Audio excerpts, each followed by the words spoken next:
One of their other major tactics is just pressuring theaters to try to cancel the performance.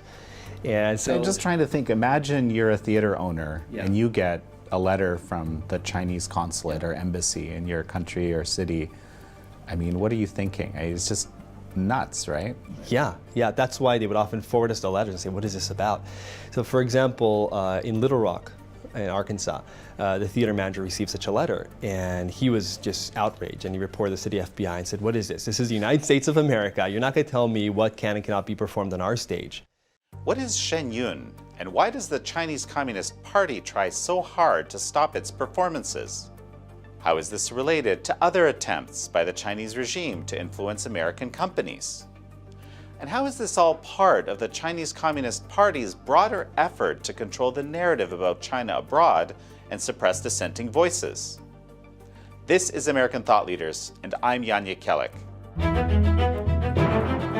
In this episode, we'll sit down with Leeshai Lemish, who has been an MC with Shen Yun Performing Arts since its inception in late 2006.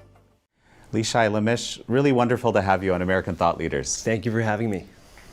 So Leeshai, Shen Yun, over 1 million people, I think, have seen the show in 2019 globally, millions of Americans. I think there isn't anyone online that hasn't seen a Shen Yun ad. I mean, they seem to come up often. Mm-hmm. Yeah, beautiful colors, beautiful traditional dance. And at the same time, the Chinese Communist Party is seeking to suppress or perhaps even destroy this whole Shen Yun phenomenon. What's going on? So it's a little odd. You have a performance of traditional Chinese culture that Beijing and the Chinese Communist Party wants to stop. And it's a performing arts company that's based in New York. So here is a revival of traditional Chinese culture happening outside of China. And like you said, we performed in front of 1 million people last year. We've been performing for 13 years. And we perform all over the world, but not China. Right. So it's a celebration of Chinese culture that cannot be seen in China. It's really interesting because, the other side of China, Taiwan, right, is free democratic society, and I've seen video of the Shen Yun fans kind of running after the performers, huge presence there. So obviously Chinese are very interested and would like to see it. Well, I love performing in Taiwan because Taiwan has really preserved a lot more of the traditional Chinese culture. Even the script that they use in Taiwan is a traditional script. You can pick up books from a couple thousand years ago and read them, the same characters that they use in Taiwan today, whereas in China they've simplified it. So I actually studied Chinese in Taiwan. And when we perform in Taiwan, usually it's like 6 weeks or something, we have just shows every single day, double shows sometimes. And a lot of the audience members are actually from China. So those who are in China who can afford to, they've heard about Shen Yun, they can't wait to see it. We get emails on our website all the time from people in China saying, when are you coming to China? We can't wait to see you here in the mainland. But they can't right now, so they fly to Taiwan, they see us there.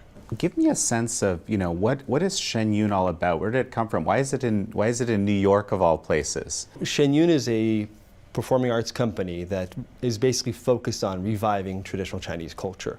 That's the mission, to revive 5,000 years of Chinese civilization. Okay.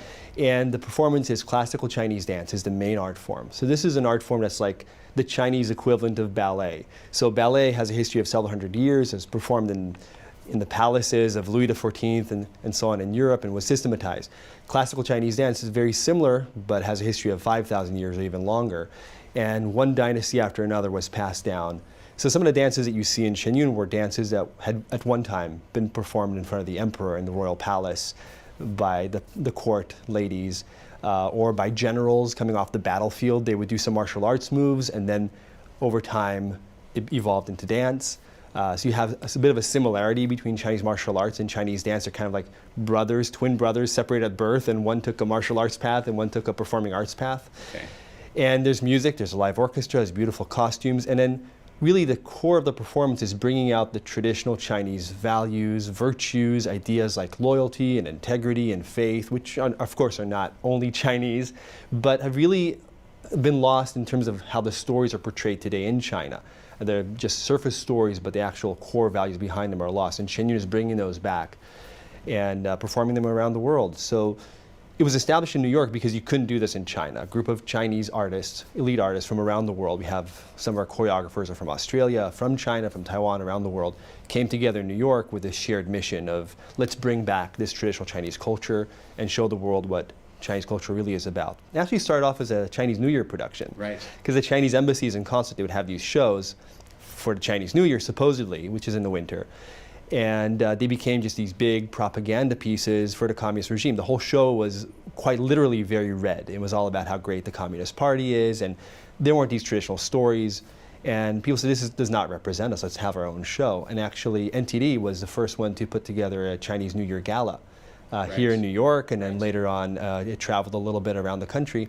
And then over time, it became such in demand that Shen Yun said, let's create our own performing arts company, do this full time, and focus on classical Chinese dance. And that's how Shen Yun came to be. But from the very beginning, the Communist Party has tried to stop us. Right. Well, and of course, at the Epoch Times and our sister media NTD, which you just mentioned, we've been very proud to be able to support, Shen Yun all these years, right? And, be at the performance, report on the performances and so forth. Yeah, it's been great because we see the journalists sometimes in the lobby after a performance and they're talking to audience members, and you get to see how people are really moved by the performance, because I think the underlying message of the performance is that there's hope.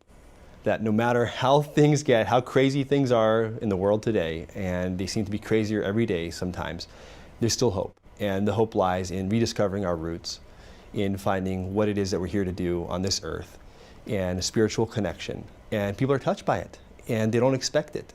And beyond that, the performance is so positive. There's no use of dark colors and just some morbid themes. It's very positive and uplifting, so people leave and they're in tears. And NTD and Epoch Times have been reporting on it. We see these audience members, they could be congressmen, they could be VIPs of various walks of life, and they're just unabashedly emotional talking about the performance. And that's been really inspiring because everybody works really, really hard. We have a new performance every year, which is almost unheard of in the performing arts world. We just come back from 5-6 months on tour, and we have a little break and we get ready for the next tour. And the dancers especially work extremely, extremely hard. And it's a very athletic dance form. So they're flipping and they're landing and they're just going in and out of different costumes. But then we do see the audience feedback.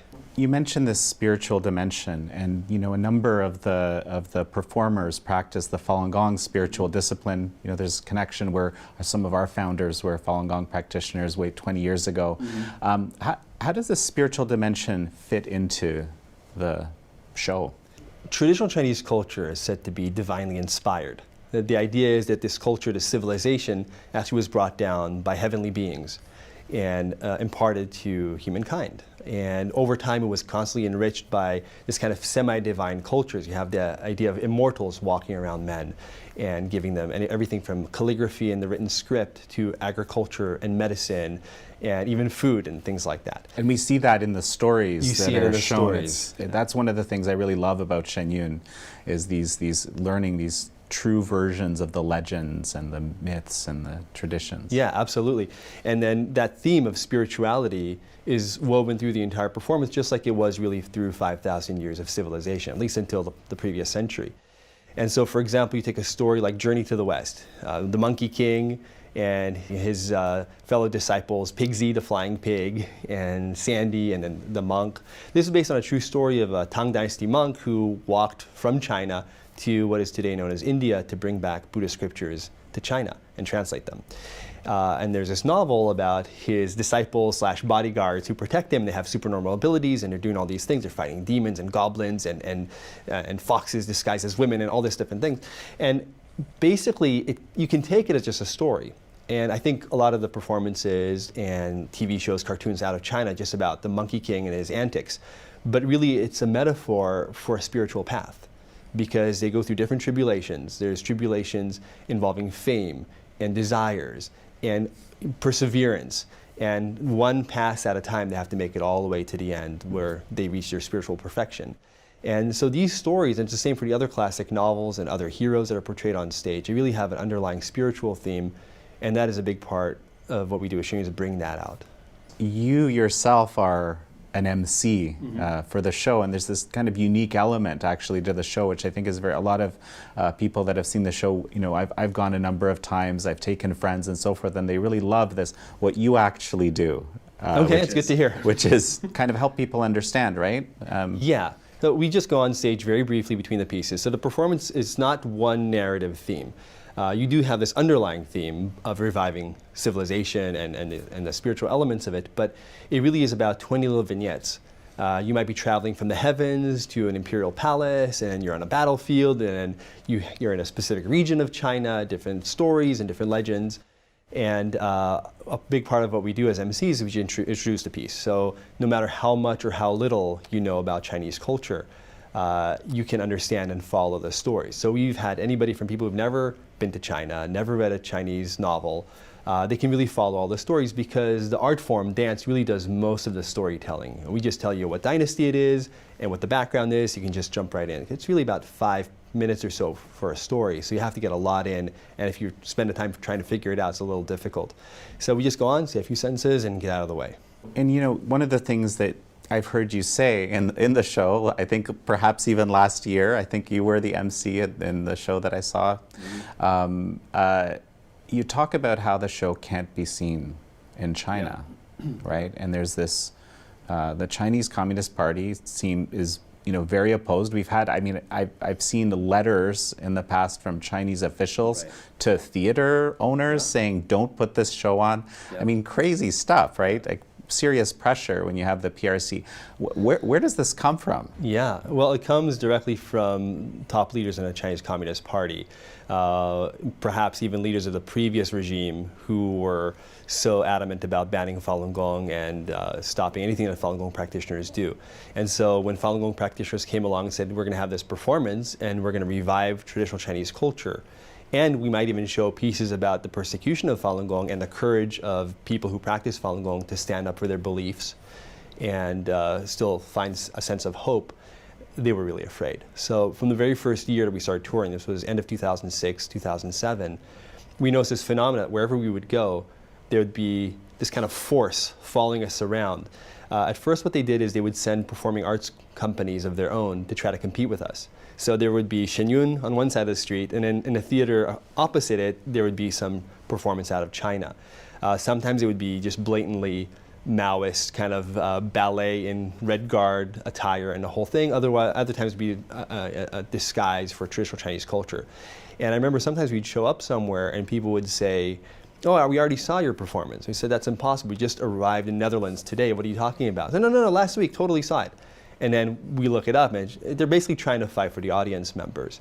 But that didn't work out so well for them, especially maybe in the beginning. People didn't know what Shen Yun was. It was our first year on tour, so people are a little confused. Over time, our brand is pretty strong now. People know what to expect, and they had a really hard time selling tickets. They would give away tickets and put people there. And they sent out like 60 companies the first year to try to do this. And in The Hague, at one point in Europe, we actually had to reschedule our performance. And they moved their performance to the new date as well, like I said, across the street. So that was something they did early on. One of their other major tactics is just pressuring theaters to try to cancel the performance. And so I'm just trying to think, imagine you're a theater owner and you get a letter from the Chinese consulate or embassy in your country or city. What are you thinking? It's just nuts, right? Yeah, that's why they would often forward us the letters and say, what is this about? So for example, in Little Rock, in Arkansas, the theater manager received such a letter, and he was just outraged, and he reported this to the FBI and said, what is this? This is the United States of America. You're not going to tell me what can and cannot be performed on our stage. And really, this has very little traction in the US, but I think pretty much every theater we've gone to, the theater manager, the directors, they've gotten letters. Sometimes we go to the theater and they'll tell us in person. Other times we get there, especially early on, before people really knew us. Now we go to the same theaters every year. They all know us. And also the theater heads, the directors, they talk to each other. They all know what the deal is.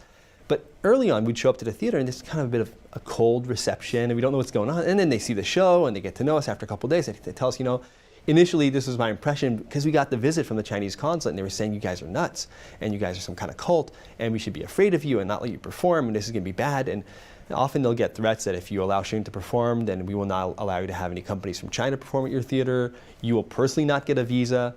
So for example, in Berlin, we were going to perform in Berlin a couple years ago, and the theater manager there received a visit from the embassy, and they told him exactly this: if you allow Shen Yun to perform, you will not have any Chinese companies perform at your theater, and you will also not get a visa. But this guy was from East Germany.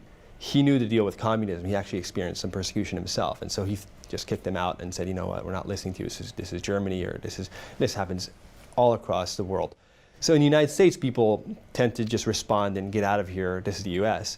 But in some places, Eastern Europe especially, former Soviet bloc countries, Moldova, Romania, Ukraine, certainly Russia, these kinds of places, as well as some places in East Asia that are close to China, where they feel like they're a little fish in a big pond and China's a big shark. Places like South Korea, Thailand, Indonesia, they're still very susceptible to this kind of pressure, and we've had performances canceled even last minute. In Moldova, for example, we were traveling 3 days straight from Turkey by bus to Moldova, and we had to go through customs and all clear all the visa issues that we had, and it was a holiday, and then the roads in Romania are really bad, and just one pothole after another. We finally arrived in Moldova, which is not a very big country. It's not a huge economic superpower in Eastern Europe. It's one of the poorest countries in Eastern Europe. This is in 2010. And we show up at the theater at 7 o'clock in the morning, having just arrived at the hotel around 2 a.m. So 7 o'clock we show up to set up for the performance that night. And the security guard says, you can't come in, the show has been canceled. We say, what are you talking about? The tickets are sold. He said, no. And the theater manager shows up and she says, no, it's canceled. And she wouldn't say why. She got in her car, slammed the door, and drove off, almost hitting one of our performers. And then we're just kind of standing around, and then the media started showing up, the Moldova media there in Chisinau. And then they were just reporting this, and we started hearing murmurs that this was pressure from the Chinese embassy. And then later that afternoon, we're sitting at a coffee shop, and somebody from City Hall came and found us. There's a couple of Chinese people and myself in this coffee shop in Moldova, and there's not another Chinese person in sight, unless they're from the embassy. And so she says, let me tell you what actually happened. And she said, we got visits regularly on a daily basis from the Chinese embassy. And they also sent people from the foreign ministry. So the Chinese embassy would find the Moldovan foreign ministry and have them do the bidding for them. And they would go to the theater. And this executive from City Hall told the theater manager, do not cancel the performance. You have no legal backing. You have a contract. This is not good for you long term. And she just felt at the end of the day, the theater manager, that she had no choice, and she canceled the performance under all this pressure. And that started a lawsuit. And behind the scenes, we found out later there was a Reuters article saying that Moldova had been promised 1 billion euros from China the previous April. So this was what was kind of hanging in the balance. That was probably the carrot. Unbelievable. Yeah. Of course, they never got the money. They canceled the show and still never got the money. And you'd say, why would China care about Moldova? But this is maybe what they were trying to do. And of course, I'm not saying Shen Yun is the only place where this happens, because we know that they do this kind of thing with book exhibits, with Dalai Lama speeches, any Falun Gong activity whatsoever. They always try to stop it. But Shen Yun, having traveled around the world, I've seen this happen everywhere. So about year 2 or 3, I started noticing this, and I started documenting it. And I have a website where I list all the cases. Right, that's right. Your it's like blog. 70 something, and I don't even update it all that often. Maybe a couple times a year I'll go and update it. And these are just the cases that I know and can document. There are cases that I've been told about that they said you can't disclose this. Okay, we don't want to get ourselves in trouble, but here's what happened. I get the whole backstory. But the ones that I can, I'll put up there. And it evolved later on from the theater manager pressure to writing letters to congressmen, senators, supervisors of town councils saying do not see the performance. And so yeah, that's kind of bizarre. I mean, I've of course read about that as well. They just say, hey, listen, don't go see this. Don't go see this. What a weird, like, you know, I think any American, if they get a letter like that, will be like, I definitely need to go see this. Well, right? I never heard of this. I got to go check it out. That's totally what happened. In Canberra, we were performing this, the capital of Australia. First year on tour is when this happened. And we finished the performance, and we're walking off stage, and through the front door, and I'm walking with my MC partner. We're walking back to the hotel, which is very close. And there's a couple of parliament members standing there, and we didn't know who they were. They said, hey, we'd just like to introduce ourselves. We are parliament members who came to see the show. We really loved it. So, oh, that's great. How did you find out? They said, well, we got a letter from the Chinese embassy saying, don't come see this show. So of course, like, well, we got to check it out. And they said there were so many people, so many parliament members there. They could have had their parliamentary meeting right there during intermission if they wanted to. Just all these people, they all loved it. And so actually, in a way, it's a bit of free advertising for us. Right. It does cause some headaches, but it's basically free advertising. You know, it's very interesting because in the last few years, I think maybe the last 5, but not much longer than that, we've become aware collectively as North Americans, as in Canada and in the U.S. and I think increasingly in Europe, that there is this kind of interference from the Communist Party of China, not just on Shen Yun, but in all spheres almost of life, whether it's in politics, whether it's in hedge funds where economic indices are pressured. There's all sorts of places where this is happening. So kind of I kind of think like Shen Yun was kind of a canary in the coal mine. There weren't when you started this blog, there weren't as many people listening. Right. But I think these days, a lot of people are like, okay, this makes sense. Yeah. Given all the other craziness that's been happening. And it's so systematic. The thing is, you have to really be very discerning. And if people are, like you're saying, are more and more aware of it, then maybe they're more skeptical and they more critically look at these phenomena and say, okay, what's actually behind it? So for example, a few years ago, 2017, they ran an ad which was actually in the form of an article written by the China Daily. So China Daily is the mouthpiece of the Chinese Communist Party. Yes, but and they have inserts in English in major U.S. So this media. is what this was. They had an insert, and it said something like, the title was just straight out of the Chinese embassy's website or something like, Shen Yun is a blasphemy to performing arts or something like that. And it was published in the Washington Post, in the Wall Street Journal, the London Telegraph, anywhere from Melbourne, Australia to Nashville, Tennessee, all over the place, same time. And it was disguised as a regular article. So if you're just reading, oh, here's an article about Chinese culture and Shen Yun, oh, interesting, the Washington Post doesn't think it's a good show. But this is actually just something straight out of the Politburo from Beijing. So you really have to be, but if you're looking carefully and you're really well educated and attuned to this, you'll see right away, okay, I see the terms that they're using, I see the format, oh, it says paid ad at the very bottom and upside down fine print. Yeah, exactly, you can't barely see it. And there's stuff we can't really prove as well. We don't really know the extent of all of this, but we know that we're being followed. We know that our emails have been hacked. We know that our website was hacked from China, and this was reported to the FBI and the US government at the very first week of ticket sales, and it was shut down. And we have all this as evidence, but there's stuff that we can't really prove. Like, for example, when you go on Google, where are all these thousands of positive reviews about Shen Yun? At the very top, you have a few negative articles. Very few have been negative, but they put them right there at the top. And there's like very small publications that are somehow at the top. The Chinese embassy is very close to the top as well. These are not, high traffic websites, but they're at the top there. And then if you go to Yahoo, you go to Bing, you get very different search results. So what is it about Google, and did somebody figure out an algorithm, and did the 50-cent army that does all this stuff? I mean, it's very suspicious to me. So just for the 50-cent army, for the benefit of our viewers, give me a thumbnail of what the 50-cent army. I expect some of our viewers know, but. Well, they actually have some new names now, so this might be a bit of an antiquated name, but it started off, I think, at least 10 years ago, probably earlier than that. And these were people posting comments on articles that the Chinese Communist Party did not like. They were basically repeating the party line. Paid trolls, basically. And it came, the 50 cents is reportedly how much they were paid. This is 50 cents Chinese, so it's, a few cents in US dollars back in the day. I don't think they're paid that way anymore. In fact, it seems like the people working on this now are more and more actually full-time hired by the Chinese Communist Party to do this. These are not just random people getting 50 cents. And according to a study, I believe it was in Harvard, there's close to 500 million posts a year that they've done. Now, that's just commenting on an article to maybe make it go up in the ranking, or to just kind of present the party line on something that the Communist Party doesn't like. But I believe that there's other methods involved, kind of black hat, inbound links and things like that. Yeah, that where you can move articles up to the top of the page. And there's, for example, in Wikipedia, we see this all the time. Whenever something is positive about Shen Yun, there's going to be a bunch of people trying to put all this random stuff at the top that's unsubstantiated, and the Wikipedia editors and different people get in there and they have this fight over it. And then you see it's constantly changing. And so if people haven't seen the show, and like you said, we performed in front of millions, but that's still just a drop in the bucket. They go to Google and, oh, what is Shen Yun? Oh, here's really the party line being represented in maybe mainstream media, and who knows how those articles got written in the first place. Were people behind the scenes encouraging a certain perspective?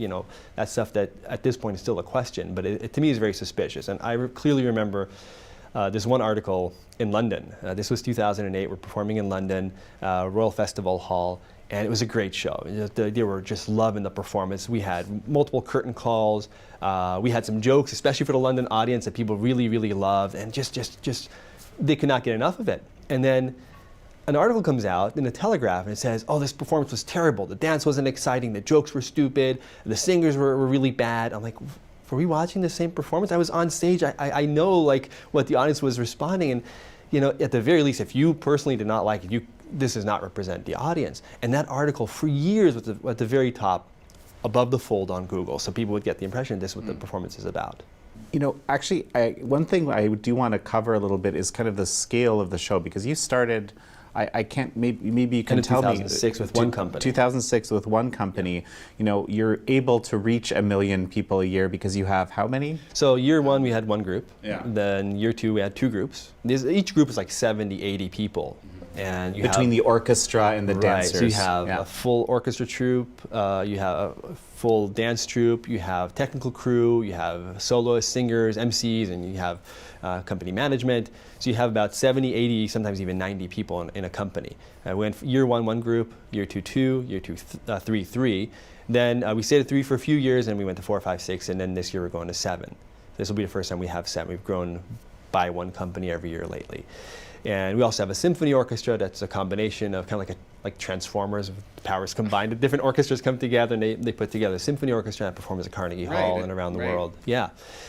So that has allowed us to reach more people. So one company typically performs about 100 shows in about 30 cities in over 5 months. So it's pretty intense. We don't really stay anywhere for too long. We might be there at most, like Lincoln Center, we might be there for 3 weeks. But that's really an exception. A lot of places we're there for a week if it's a big city, or 2 weeks maybe, like a Tokyo. But generally the smaller cities, this might be the biggest city in the state, we'll be there for maybe 3 days, maybe the weekend, and then we go to the next city. So we're pretty quick. And so now with 7 groups, we have over 700, maybe close to 800 performances. It's mind-boggling even to think of the idea that you're traveling with 90 people, you have to really get along, so forth. I'll tell you. Yeah, because you have the same roommate and the same bus seat mate. But I think a lot of what helps us get along is this kind of spiritual grounding. We meditate together, we study together, we try to follow the principles of the teachings of Falun Dafa, which include taking responsibility and ownership when something goes wrong and looking where you could have done better. And that, I'm not saying we can do it 100% of the time, but that's what we strive to do. And that really dissolves a lot of the friction you might have 6 months being with the same roommate. Something that always struck me as very interesting, I think I kind of learned this a bit from watching Shen Yun over the years. In traditional Chinese culture, there's this, let's say the spiritual element was integrated into all aspects of life. Right. Like you see it, I remember this one episode where the students are learning, I think, calligraphy, and then, but in order to learn calligraphy, they also have to learn how to meditate, because how could you do calligraphy without having a clear mind? But that's I don't know if we really think like that these days. That's a very, very interesting aspect to me. Yeah, I think there's a sense of a purity of intent to what you're doing, and then this idea also that to create really true art that's got depth to it, that is worthy of the divine even, you have to first foster your own inner virtue and purity. And so an artist would actually meditate before working on a statue or a painting. And the whole idea was to have art that uplifts people. And that's what we're doing with Shen Yun as well. So you look at it like if you're going to Versailles, say, and you're looking at some of the frescoes and the paintings there, and you really get inspired. These are heavenly scenes. And that's the idea, is that you create something that will be left for generations, and people will look at and think, okay, there's really so much human potential, and what are we really here to do? And what is our connection to what's beyond this life that's in front of us? And I think that's what artists would strive to, and that requires constant self-refinement and constant sense of elevating your moral grounding. So Leeshai, how did you get involved in all of this? Through baseball, of course. What? So I was a very committed baseball player. Didn't quite have the talent to make it all the way, but that's what I wanted to do, be a professional baseball player. And through high school, and then later on, as I evolved in my training, advanced in it, I realized that we get trained physically a lot, pitching mechanics and physical conditioning. But when you talk to or read what the top athletes have to say, your Michael Jordans, Tiger Woods in any sport, they say it's 90% mental. or as Yogi Berra said, it's 90% mental, the other half is physical or something like that. So, but nobody trains that. And so I really got into meditation and guided imagery, and I got to the point that I could kind of almost predict what would happen in a game. I would meditate before the game. I would run this kind of movie reel in my mind of what would happen in the game, bases loaded, 2 outs, full count, bottom of the ninth, what am I going to do, what pitch am I going to throw? And I'd get to that point in the game and it would happen exactly the same way. And then I would do exactly what I planned, it would happen just the same. And I'd still be excited in the moment, like, wow, our mind really has that much control. And even after you release the ball, you can kind of guide it. And Michael Jordan would talk about releasing the ball and guiding it into the basket. And your mental state, whether you believe you're going to do it or not, just has a tremendous effect on the outcome. And so over time, I got really curious about what is it that our mind can really do, and all these kind of phenomena that can't really be explained scientifically, but we know intuitively are real. We have experiences with them. So I got more into Eastern philosophy, and I did Buddhist practices, and some Zen, and some Tai Chi, and did some yoga, and eventually worked my way over to Falun Dafa. And by now I was already in college. And Falun Dafa is from China. And I said, well, if I'm going to really learn this practice, I want to be able to read the literature in Chinese. And so I started learning Chinese and just fell in love with the language right away. You know, our class is like 8 a.m. and you know, most of the freshmen just show up late and groggy. I was there ready to go. It's my favorite part of the day. And I started learning Chinese history. That's what I majored in. And my senior year, there was a production of an earlier incarnation of this kind of New Year performance. This is 2005, and it was a Dragon Boat Festival, which is in May that year.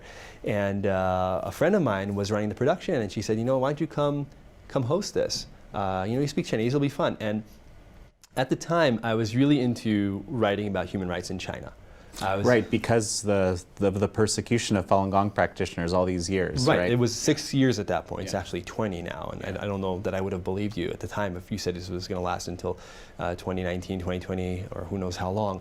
But at the time, we were talking about something that was similar to genocide, crimes against humanity, people being thrown to labor camps and tortured and killed for their beliefs, and later we discovered harvested for their organs, and just we don't know what the numbers are, but we're talking mass scale, and with the intent of eliminating a particular group. So it has a lot of those characteristics. And so of course, this is part of why Shen Yun is targeted as well, right? I mean, I'm really glad that you talked about this a little bit.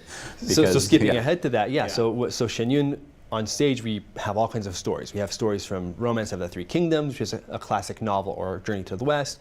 We have ethnic and folk dances. We also have stories that take place in today's China, where we show Falun Gong practitioners happily meditating in a park, and they're being pounced on by thugs from the Communist Party representing the police there.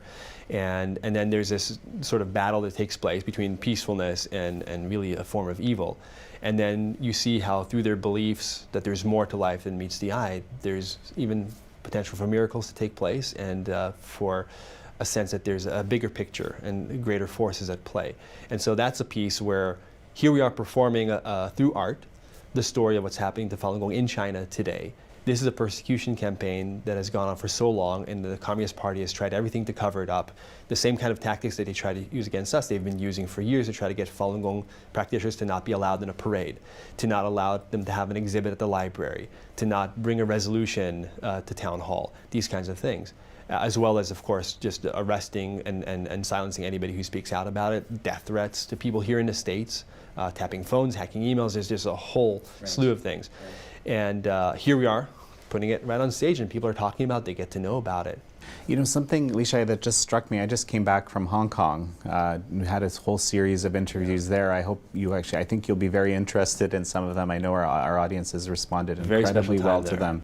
Well, no, and you know, some of these scenes that I've seen that you're describing reminded me a little bit, you know, of what I was seeing when I was, you know, amidst, as the media guy with my yellow vest and everything, basically seeing how this police interaction with the protesters there, right? You know, you can be out peacefully protesting in a subway, like in Prince Edward Station, whatever, and police can come, and now we're seeing some evidence that these police here have been actually trained to some extent in mainland China and so forth, and just, you know, indiscriminately attack people. It just reminded me of one of the mainland China directly. Right, exactly. I don't know the exact evidence. There's maybe some, but but it's amazing. There's this kind of analogy that just jumped out in my mind as you mentioned. Yeah, Hong Kong is a really interesting place, and I've been there, I think 6 or 7 times. Last time I tried to go, actually, I was blocked at the airport, not allowed in. I was on some kind of blacklist.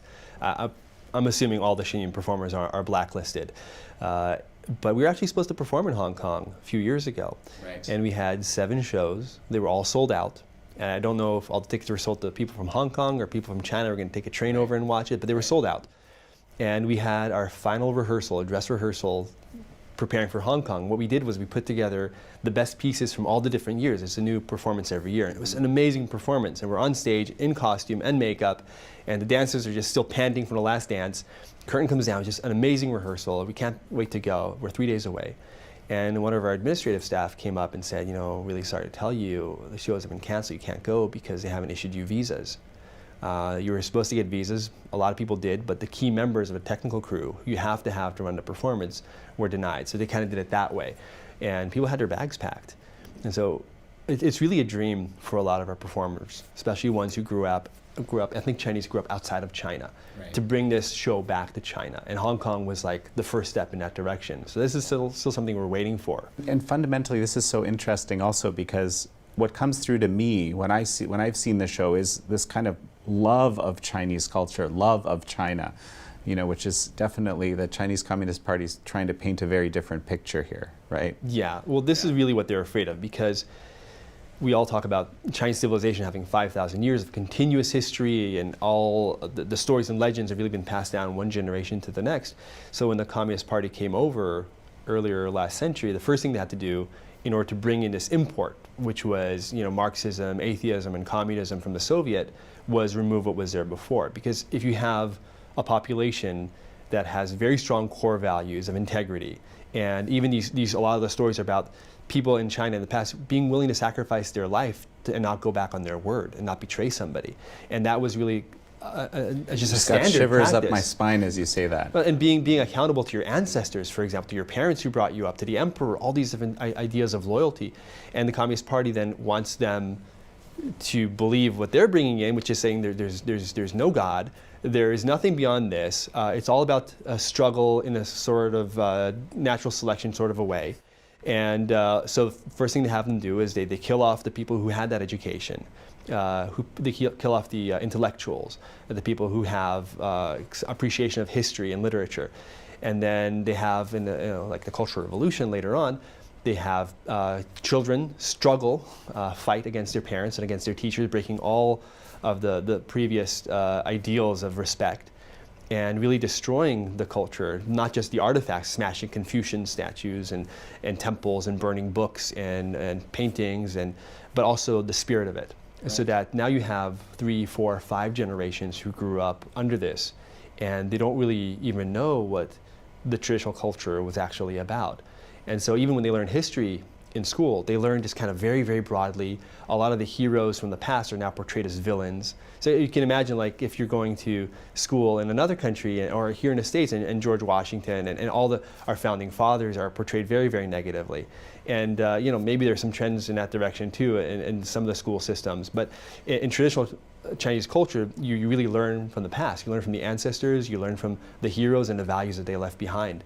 And I think a lot of people now, if you have a story, for example, about UFA, famous general from the Song dynasty, you learn about how amazing his martial arts skills were.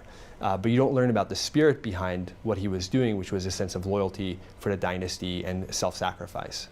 Amazing, actually. And speaking of self-sacrifice, actually, I was thinking about how, as you were talking just now, how the NBA, for example, recently capitulated kind of instantly to Chinese Communist Party pressure, right, for the market.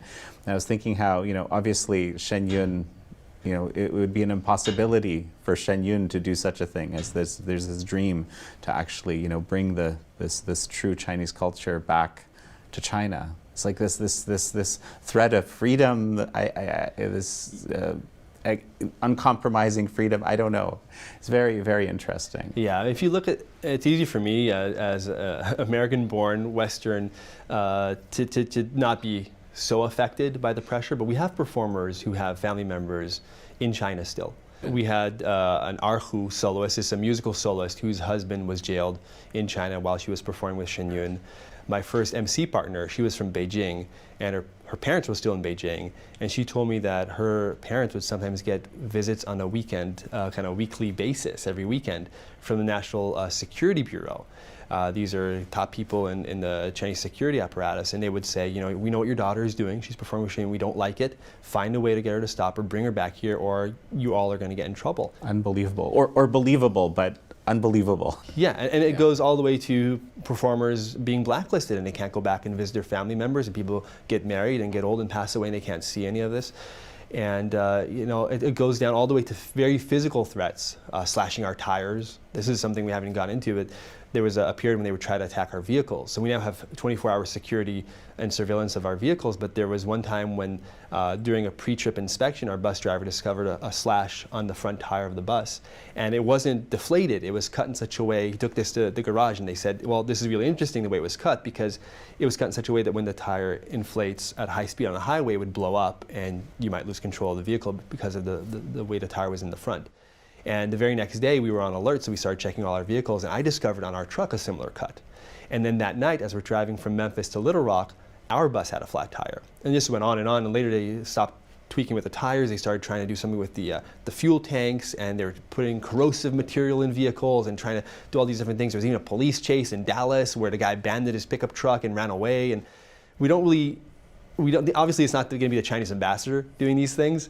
So we can't say, okay, this random person who was caught doing this is related. I think there are people definitely investigating that, but it's just sometimes a very physical threat, but it hasn't stopped anybody. Like we talked about, Shen Yun's just growing and growing, and we feel like it's a losing battle. And when stuff happens like with the NBA, to us it's really old news, but we're happy to see that more people are aware of it, because we've been aware of this from day one. This kind of thing's been happening behind the scenes, and there's a lot more that we don't even know about.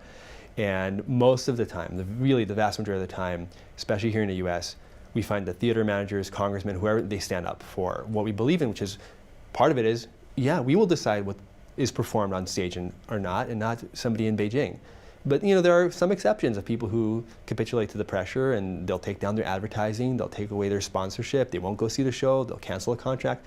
Very seldom in the US, but still every once in a while, more in some of these more corrupt countries. Okay, Leeshai, so bottom line, someone might be interested in seeing Shen Yun. What are they going to see, and where can they see it? Oh, they can see it everywhere. They can go to shenyun.com and find a city. We're, like I said, in about 200 cities around the world. But what they can expect to see is a celebration of traditional Chinese culture and stories and beautiful costumes and dance and captivating music. But I think they'll be surprised how it resonates in a deep place, in a way that they maybe were not expecting. A lot of people, I think, expect to see an interesting performance, a riveting or entertaining performance. They're not necessarily expecting to be moved, but I think that's what people often experience, and they come out uplifted. Leeshai Lemish, such a pleasure to speak with you here. Thank you very much.